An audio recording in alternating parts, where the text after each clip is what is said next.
parle, mesdames et messieurs, des efforts déployés par l'Égypte et son ministre des Affaires étrangères, Badr Abdelghati, concernant la guerre israélienne sur l'Iran. Et pour mieux parler de ce sujet, on a le plaisir d'accueillir au bout du fil Dr Mahmoud Sebet, qui est analyste politique. Bonsoir.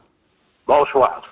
Alors, comment vous voyez les échanges diplomatiques du ministre des Affaires étrangères, Badr Abdelghati, avec ses homologues arabes et européens? Actuellement, oui, c'est une situation très très grave et les plus grands efforts sont vraiment demandés de l'Égypte et des autres pays de la région pour mettre fin à cet échange.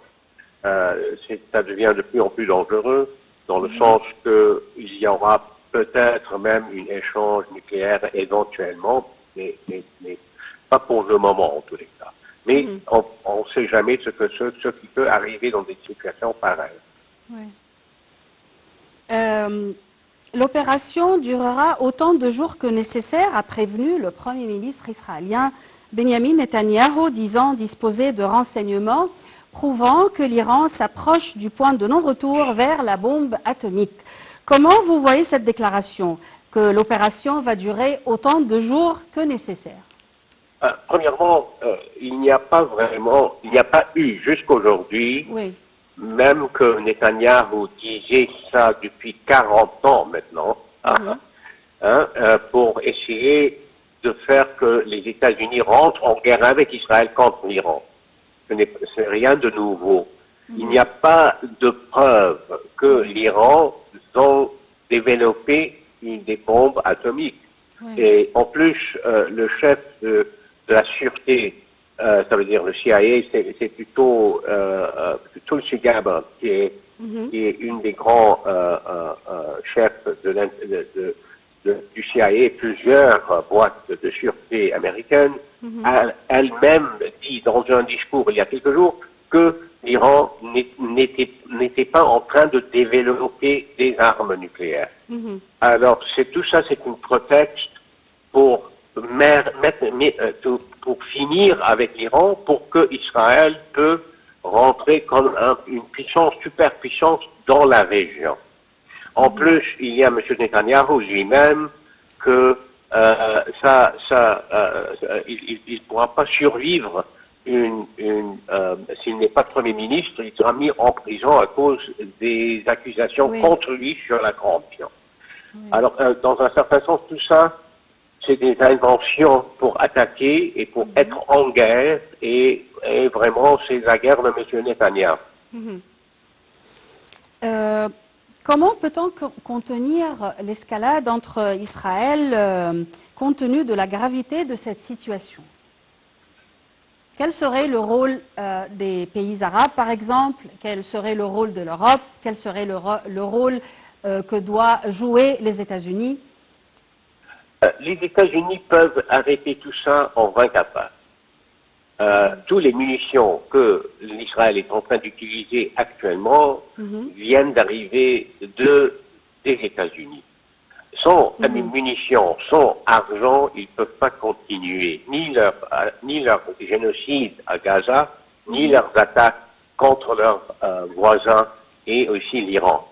Alors, bien sûr, si les États-Unis ne rentrent pas dans cette situation, il y a d'autres joueurs. Ça veut dire il y a la Chine, il y a la Russie. Et je trouve que les deux, avec leurs amis dans la région, voudront bien un arrêt de ce qui se passe. Ça devient de trop dangereux et c'est inacceptable vraiment. Même que Israël est en train de perdre cette guerre actuellement. C'est ça la réalité aussi. Déjà, M. Poutine a parlé avec M. Trump là-dessus. M. Trump a déjà dit qu'il n'a pas de problème que M. Poutine rentre comme dans un sens diplomatique pour mettre arrêt à cette guerre. Nous, tandis que, ça veut dire le Moyen-Orient, actuellement, on a fait la meilleure des choses, c'est de ne pas se mêler, sauf dans le sens politique et dans le sens diplomatique. Et peut-être, à la fin de tout ça, il y aura un arrêt contre le peuple palestinien à Gaza. On a vu récemment que le Pakistan a dit qu'il est aligné avec l'Iran dans sa guerre contre Israël. Est-ce qu'on s'attend à une guerre beaucoup plus large avec l'Iran et le Pakistan contre Israël? C'est plutôt un message à Israël en disant que le Pakistan, après tout, a déjà développé des armes nucléaires, que l'Iran n'a pas d'armes nucléaires et qu'ils seront prêts à donner ces armes à l'Iran si l'Iran est frappé par des armes nucléaires d'Israël. Et c'est plutôt ça le message, mon opinion en tous les cas, de ce message. Une question que j'ai déjà posée à mes deux invités juste avant cet appel téléphonique. Pourquoi, à votre avis, cette guerre a un impact beaucoup plus important ou beaucoup plus intéressant que celui du génocide israélien à Gaza? Pourquoi le monde est tellement terrifié par la guerre entre Israël et l'Iran?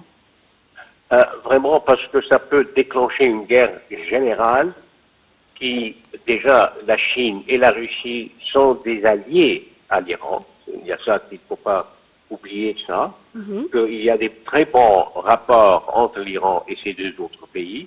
En plus, l'Iran a été attaqué. C'est un acte d'agression, ce que c'est passé. Les Palestiniens sont un peuple sans État. Ici, on a l'Iran qui est un État établi avec des liens diplomatiques aux Nations Unies, avec des accords internationaux, qui est soudainement attaqué. C'est pas la même chose. On doit vraiment prendre ça vraiment au sérieux, parce que c'est inacceptable qu'aujourd'hui l'architecture les droits, la loi internationale a été si gravement attaquée par Israël. Et ça veut dire qu'il n'y aura plus de droit international dans le futur. Merci beaucoup pour vos éclaircissements, mesdames et messieurs. On arrive à la fin de cette émission. On a essayé de vous donner les derniers détails concernant la guerre israélienne sur l'Iran. Restez sur Nile TV International pour plus de programmes et de couverture concernant cette guerre et d'autres informations internationales et locales.